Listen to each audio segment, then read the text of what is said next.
ಸಂಬಂಧಪಟ್ಟಿರುವಂಥ ಒಂದು ಪತ್ರಿಕಾಗೋಷ್ಠಿಯನ್ನು ಏರ್ಪಾಡು ಮಾಡಲಾಗಿತ್ತು. ಈಗ ಚಿಂತಾಮಣಿಗೆ ಬಂದಿದ್ದೀನಿ. ಸೊ ಚಿಂತಾಮಣಿ ಜನರಿಗೆ ಇಲ್ಲಿ ಮುನ್ಸಿಪಲ್ ಆಫೀಸಲ್ಲಿ ಆಗ್ತಿರುವಂಥ ಕರ್ಮಕಾಂಡದ ಬಗ್ಗೆ ಸ್ವಲ್ಪ ವಿವರಿಸಿ ಹೇಳಬೇಕು ಅಂತ ಬಯಸ್ತೀನಿ. ನನ್ನ ಆಸ್ತಿ, ಚಿಂತಾಮಣಿಯಲ್ಲಿರುವಂಥ ಆಸ್ತಿ 23-24ನೇ ಇಸ್ವಿ 30,525 ರೂಪಾಯಿ ಇರ್ತದೆ, ಕಟ್ಟಿರ್ತೀನಿ ನಾನು. ನೆಕ್ಸ್ಟ್ ಇಯರ್ 24-25ಕ್ಕೆ ಅದೇ ಆಸ್ತಿಗೆ ಚಲನ್ ಜನರೇಟ್ ಮಾಡಿಸೋಕ್ಕೆ ಹೇಳಿದ್ರೆ 30,575 ರೂಪಾಯಿದು ಒಮ್ಮೆಲೆ 1,659,000 ಆಗುತ್ತೆ. ಅಂದರೆ 300% ಹೈಕು. ಹೀಗೆ ಯಾಕೆ ಮಾಡಿದ್ದೀರಾ ಅಂತ ಹೇಳ್ಬಿಟ್ಟು ಆ ಕಮಿಷನರ್, ಮುನ್ಸಿಪಲ್ ಕಮಿಷನರ್ ಚಲಪತಿಗೆ ಒಂದು ಲೆಟ್ರ್ ಹಾಕಿದ್ರೆ ಆತ ನಮಗೆ ಏನು ಜವಾಬ್ ಕೊಡೋದಿಲ್ಲ. ಮತ್ತು ಸುಮಾರು ಜನರನ್ನ ಮಾತಾಡಿಸಿದೆ, ಬನ್ನಿ ಇದು ನಾವು ಸುಮ್ಮನೆ ಇರಬಾರ್ದು, ಹೋರಾಟ ಮಾಡಬೇಕು. ಇಲ್ಲೇನೋ ನಡೀತಿದೆ, ಚಿಂತಾಮಣಿ ನಗರಸಭೆಯಲ್ಲಿ ತುಂಬ ದಾಂಧಲೆ ನಡೀತಿದೆ, ಹೀಗೆಲ್ಲ ನಾವು ಸುಮ್ಮನೆ ನೋಡ್ಕೊಂಡು ಇರಬಾರ್ದು. ಇದು ನಮ್ಮ ಕಷ್ಟಾರ್ಜಿತ, ನಾವೇನು ದುಡ್ಡು ಕಟ್ಟಬೇಕು ಅಂತ ನಾವು ಮುಂದೆ ಬರ್ತಿದ್ದೀವಲ್ಲ, ಅದು ನಮ್ಮ ಜವಾಬ್ದಾರಿನೂ ಹೌದು, ಕಷ್ಟಾರ್ಜಿತನೂ ಹೌದು. ಸೊ ಏನು ನಾವು ಕಟ್ತಾ ಇದ್ದೀವೋ ಅದು ಒಂದು ಮೀನಿಂಗ್ಫುಲ್ ಆಗಿರಬೇಕು. ನಾವೇನು ಪ್ರಾಪರ್ಟಿ ಟ್ಯಾಕ್ಸ್ ಕಟ್ತೀವಲ್ಲ ಅದು ಮೀನಿಂಗ್ಫುಲ್ ಆಗಿರಬೇಕು. ಒಮ್ಮೆಲೆ 300% ಮಾಡೋದು ಇದು ಸರಿಯಲ್ಲ.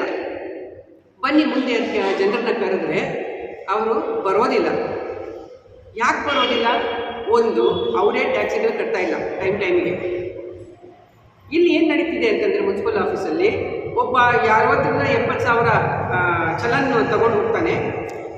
ಮಧ್ಯ ವ್ಯಕ್ತಿ ಅಂತ ಒಬ್ರು ಇರ್ತಾರೆ, ಅವನ್ನ ಮಾತಾಡ್ಸಿದ್ರೆ ಅವ್ನಿಗೊಂದು 5,000 ಕೊಟ್ಟರೆ 60,000-70,000 ನಿಮ್ಮ ಇಷ್ಟದ ಪ್ರಕಾರ ಅದು 5,000ನೇ ಆಗ್ಬೋದು, 10,000 ಆಗ್ಬೋದು, ಇಳಿಸ್ತಾನೆ. ಅಂದರೆ ಇಲ್ಲಿ ಕಂಪ್ಯೂಟರ್ ಅನ್ನೋದಕ್ಕೆ ಒಂದು ವ್ಯಾಲ್ಯೂ ಇಲ್ಲ, ಡಿಜಿಟಲೈಸೇಷನ್ ಅನ್ನೋ ಸಿಸ್ಟಮ್ಗೆ ವ್ಯಾಲ್ಯೂ ಇಲ್ಲ. ಇದಕ್ಕೆಲ್ಲ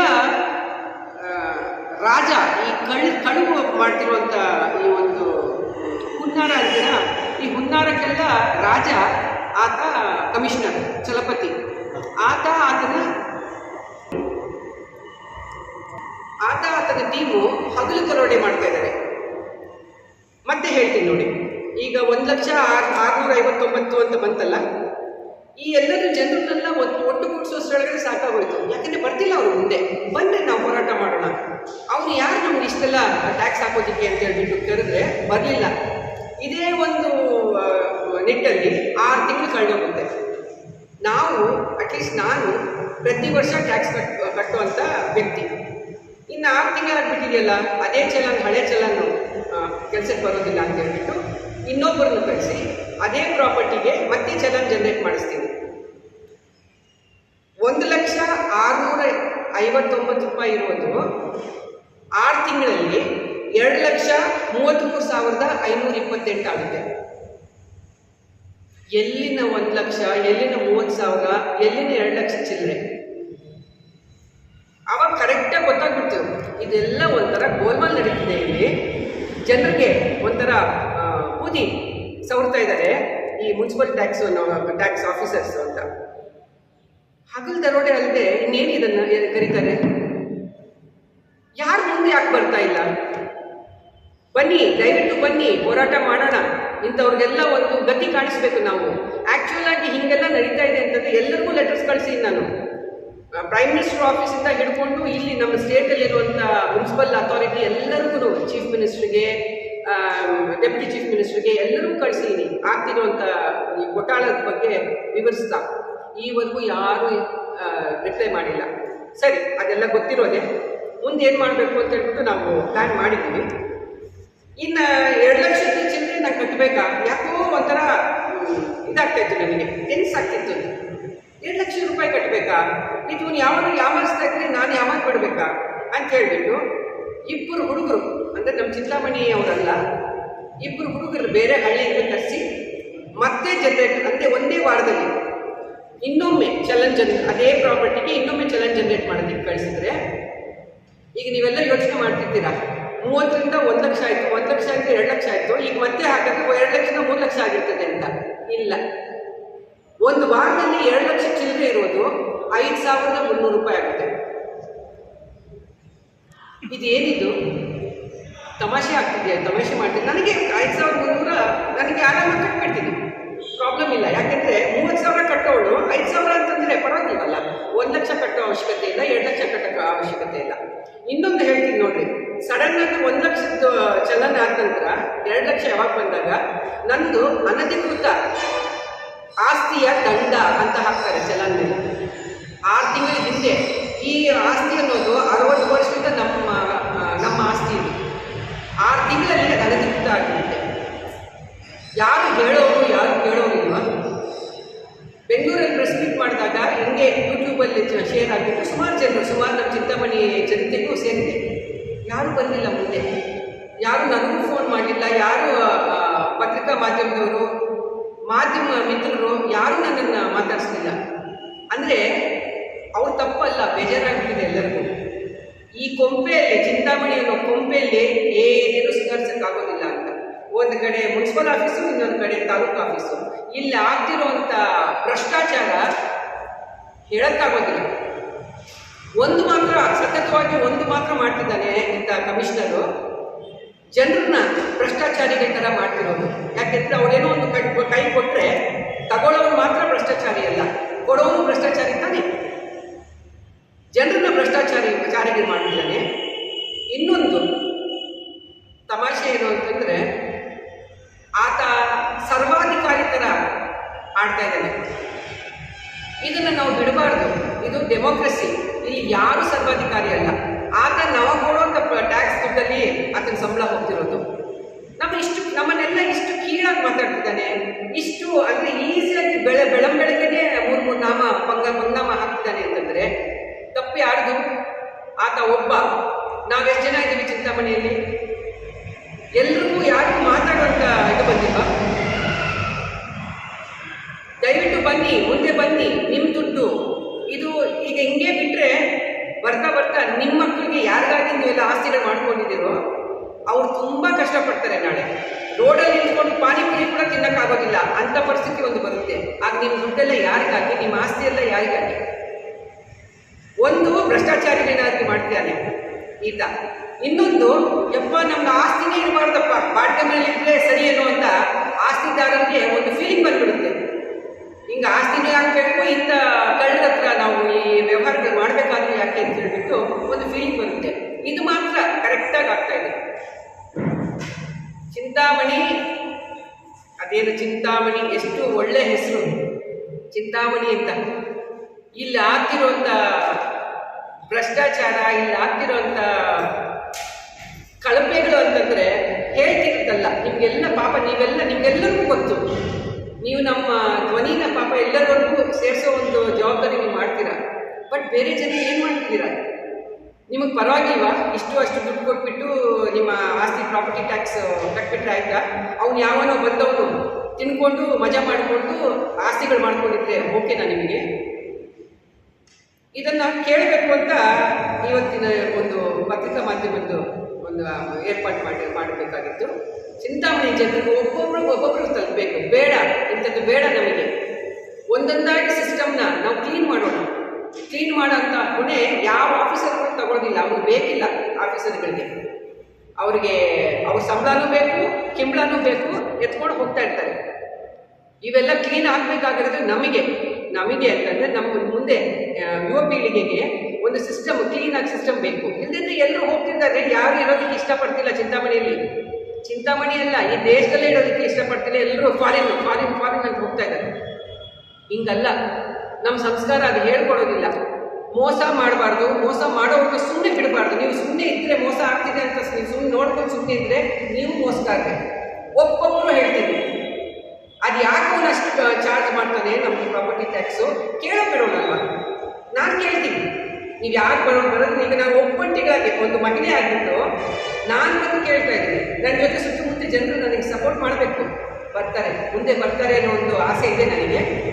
ಈಗ ನಾನು ಒಬ್ಬಳೇ ಬಂದಿದ್ದೀನಿ, ನಾಳೆ 100 ಮಂದಿ ನನ್ನ ಸಾಥ್ ಕೊಡ್ತಾರೆ ಅನ್ನೋವಂಥ ಭರವಸೆ ಇದೆ. ಚಿಂತಾಮಣಿ ಜನತೆಗೆ ನನ್ನ ವಿನಂತಿ, ಯಾರು ಭಯ ಪಡುವ ಅವಶ್ಯಕತೆ ಇಲ್ಲ. ದಯವಿಟ್ಟು ಮುಂದೆ ಬನ್ನಿ, ಹೋರಾಟ ಮಾಡೋಣ. ಒಂದೊಂದು ಡಿಪಾರ್ಟ್ಮೆಂಟಲ್ಲೂ ಕಿಂಬಳ ಅನ್ನೋದು ನಾವು ಮಾಡಬೇಕು. ಅದು ಯಾಕೆ ಆಗೋದಿಲ್ಲ, ಎಲ್ಲರೂ ನೀವೆಲ್ಲ ಒಂದು ಕುಡಿದ್ರೆ ಅದು ಯಾಕೆ ಆಗೋದಿಲ್ಲ ನೋಡಿ ಬರೋಣ.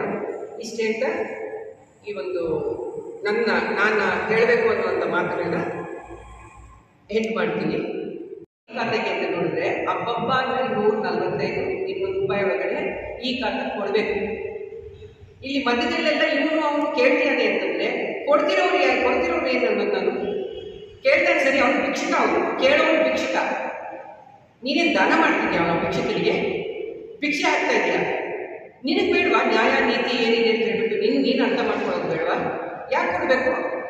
200 ರೂಪಾಯಿ 300 ರೂಪಾಯಿ ಕೊಡ್ತೀರಾ? ಮಾಡಿಸ್ಕೊಂಡು ನೀನು ದಾಖಲೆಗಳೆಲ್ಲ ಕರೆಕ್ಟ್ ಆಗಿದೆ, ಯಾಕೆ ಕೊಡೋದಿಲ್ಲ ಅವರು? ಈಗಂತ ಹೆದರ್ಸ್ತಾರಂತೆ, ಯಾರು ದುಡ್ಡು ಕೊಡಲಿಲ್ಲ ಅಂತ ಹೆದರ್ಸ್ತಾರಂತೆ, ಬೇಕು ಅಂತ ಲೇಟ್ ಮಾಡ್ತಾರಂತೆ. ಅದಕ್ಕೂ ಒಂದು ಸಿಸ್ಟಮ್ ಇದೆ. ಇಷ್ಟು ದಿವಸದೊಳಗಡೆ ಈ ಖಾತೆ ಅಂತ ನಾವು ಕೊಡಬೇಕು ನಮ್ಮ ಸಿಸ್ಟಮ್ ಪ್ರಕಾರ ಅಲ್ವಾ? ಅದೇನೋ ಏನಂತಾರೆ ಅದನ್ನು 40 ದಿವಸನ 23 ದಿವಸದೊಳಗಡೆ ಸಕಾಲ ಯಾರು ಯೂಸ್ ಮಾಡ್ತಾ ಇದ್ದಾರೆ? ಎಲ್ಲರಿಗೂ ಅರ್ಜೆಂಟು, ಎಲ್ಲರಿಗೂ ರೆಡಿಮೇಡ್ ಬೇಕು. ಸೊ ತಗೊಳ್ಳೋನಿಗಿಂತ ಕೊಡೋನೇ ತಪ್ಪಿತಸ್ಥ, ಈ ಬಿಗ್ಗರ್ ತಪ್ಪಿತಸ್ಥ ಅಂತ ನನ್ನ ಭಾವನೆ. ಕೊಡಬೇಡ್ರಿ, 200-300 ರೂಪಾಯಿ ಅದೇನು ಅಫಿಷಿಯಲ್ ಫೀಸ್ ಇದೆ ಅದನ್ನು ಭರ್ತಿ ಮಾಡಿರಿ, ಈ ಖಾತೆ ತಗೊಳ್ಳಿ, ಇಷ್ಟೇ ಮಾಡಿ. ಇನ್ನೇನಾದ್ರೂ ಇದೆಯಾ ಕ್ವಶನ್ಸ್? ಯಾರು ಹೇಳ್ಕೊಡ್ತಿದ್ದಾರೆ ಕೊಡ್ತಿದ್ದಾರೆ ಅದನ್ನ ನಿಮಗೆಲ್ಲ ಬಿಹೇವ್ ಮಾಡಬೇಕು ಅಂತ ಗೊತ್ತಿಲ್ಲ. ಆಫೀಸಲ್ಲಿ ಮಾತ್ರ ನನಗೆ ಅನಿಸಿಲ್ಲ ಯಾವುದೋ ಒಂದು ಗೂಂಡಾಗಿಂಡ ಥರ ವರ್ತನೆ ಅದನ್ನು ಎಲ್ಲೆಲ್ಲೂ ಅಫಿಷಿಯಲ್ ಆಗಿ ಒಂದು ಸಮಾಧಾನದಿಂದ ಮಾತಾಡಿರೋದು ನೋಡೇ ಇಲ್ಲ.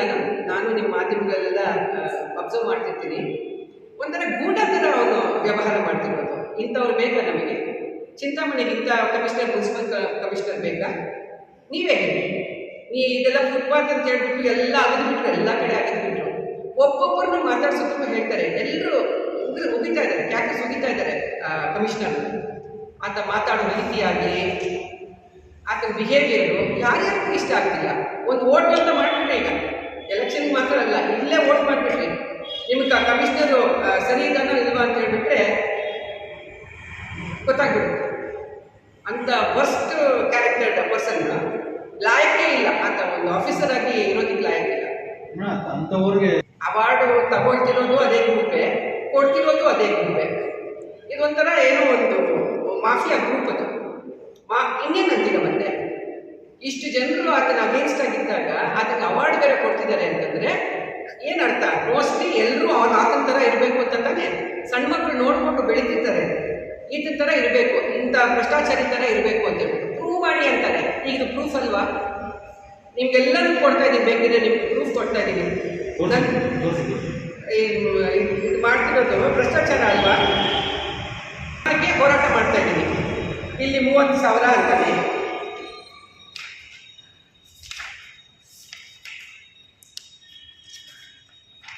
ಇಲ್ಲಿ 1 ಲಕ್ಷ ಚಿಲ್ಲರೆ ಅಂತಾನೆ, ಇಲ್ಲಿ 2,33,000 ಅಂತಾನೆ, ಇಲ್ಲಿ 5,300 ಅಂತಾನೆ.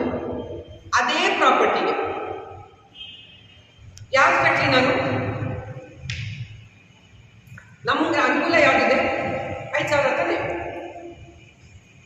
ಕಟ್ಟಬಹುದು.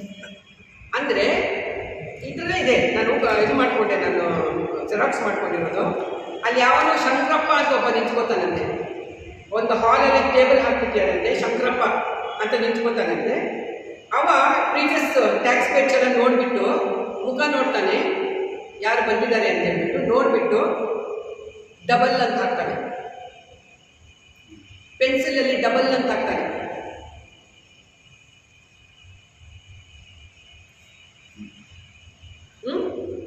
ಇದು ತಗೊಂಡು ಹೋಗ್ಬಿಟ್ಟು ನಾವು ನೋಡೋದಿಲ್ಲ ಇದನ್ನು. ಯಾರು ಪಾಪ ಭರ್ತಿ ಮಾಡಕ್ಕೆ ಹೋಗಿದ್ದಾರೆ ನಮ್ಮ ಕಡೆಯಿಂದ, ಅವ್ರು ನೋಡೋದಿಲ್ಲ ಪಾಪ. ಅವಳು ಯಾರು ಕಂಪ್ಯೂಟರ್ ಆಪ್ರೇಟ್ರು ಹಿಂಗೆ ತಿರುಗಿಸಿ ನೋಡ್ತಾಳೆ, ಅವರವರಲ್ಲೇ ಅಂಡರ್ಸ್ಟ್ಯಾಂಡಿಂಗ್. ಡಬಲ್ ಅಂತ ಹಾಕಿದ್ರೆ 1 ಲಕ್ಷದಿಂದ 2,33,000 ಆಗೋಯ್ತು. ಇದು ಸಿಸ್ಟಮ. ಆನ್ಲೈನ್ ಪೇಮೆಂಟ್ ಬೆಂಗಳೂರಲ್ಲಿ ಅಂದರೆ ನಾನೊಂದು ಹೇಳಬಯಸ್ತೀನಿ. ನಾನು ಹುಟ್ಟಿ ಬೆಳೆದಿರೋದು ಚಿಂತಾಮಣಿನೇ, ಸೆಕೆಂಡ್ PUC ವರೆಗೂ ಓದಿರೋ ಚಿಂತಾಮಣಿನೇ, ಇಂಜಿನಿಯರಿಂಗ್ ಎಲ್ಲ ಮಾಡಿದ್ದು ಬೆಂಗಳೂರಲ್ಲಿ. ಬೆಂಗಳೂರಲ್ಲಿ ಸುಮಾರು ವರ್ಷ ಇದ್ದೀನಿ. ಈಗ ಪೆಟ್ರೋಲ್ ಬಂಕ್, ಒಂದು ಸಣ್ಣ ಪೆಟ್ರೋಲ್ ಬಂಕ್ ನಡೆಸ್ತಾ ಇದ್ದೀನಿ. ಆ ಒಂದು ಕೆಲಸಕ್ಕೆ ಅಂತ ನಾನು ಇಲ್ಲಿ ಬಂದು 5 ವರ್ಷದಿಂದ ನಾನು ಚಿಂತಾಮಣಿಲಿದ್ದೀನಿ. ಬೆಂಗಳೂರಲ್ಲಿ ಯಾಕೆ ಎಲ್ಲರೂ ಬೆಂಗಳೂರಿಗೆ ಓಡೋಡಿ ಹೋಗ್ತಾ ಇದ್ದಾರೆ? ಇರ್ಬೋದಲ್ಲಿ ಪ್ರಾಬ್ಲಮ್ಸ್ ಇದೆ, ಬಟ್ ಸಿಸ್ಟಮ್ಯಾಟಿಕ್ ಆಗಿದೆ. ಎಲ್ಲರೂ ಅಲ್ಲಿರಬೇಕು ಅಂತ ಬಯಸ್ತಾರೆ, ಇಲ್ಲಿ ಚಿಂತಾಮಣಿಯಲ್ಲಿ ಇರಬೇಕು ಅಂತ ಬಯಸ್ತಾರೆ. ಏನು ಮಾತಾಡಿದ್ರು ದುಡ್ಡು ಬೇಕು ಅಂತಾರೆ. ನಮ್ಗೆ ಇಷ್ಟು ಕೊಡಿ, ನಮ್ಗೆ ಕಾಫಿ ಕೊಡಿ, ನಮ್ಗೆ ಇದಕ್ಕೆ ಕೊಡಿ. ಒಂಥರ ಅಸಹ್ಯ ಆಗುತ್ತೆ. ಇರಬೇಕು ನಮ್ಮ ಮಕ್ಕಳಿಗೆ. ನೆಕ್ಸ್ಟು ಪುಟಾಣಿ ಮಕ್ಕಳು ಏನೋ ನಮ್ಗೆ ಅವ್ರನ್ನೆಲ್ಲ ನೋಡಿ ಅವರೇ ನಮ್ಮ ಪ್ರಪಂಚ ಅಂತ ಹೇಳ್ಬಿಟ್ಟು ನಾವು ಬದುಕ್ತಾ ಇದ್ದೀವಿ. ಅವರೆಲ್ಲ ಇಂಥ ಒಂದು ವಾತಾವರಣದಲ್ಲಿ ಬದುಕಬೇಕಾ, ಕಷ್ಟಪಡಬೇಕಾ? ಎಲ್ಲಿಂದ ತರ್ತಾರೆ ದುಡ್ಡು? ಇನ್ನು ಕಳುವು, ಕೂಲಿಗಳು ಇಂಥವೇ ಜಾಸ್ತಿ ಆಗೋದಿದೆ.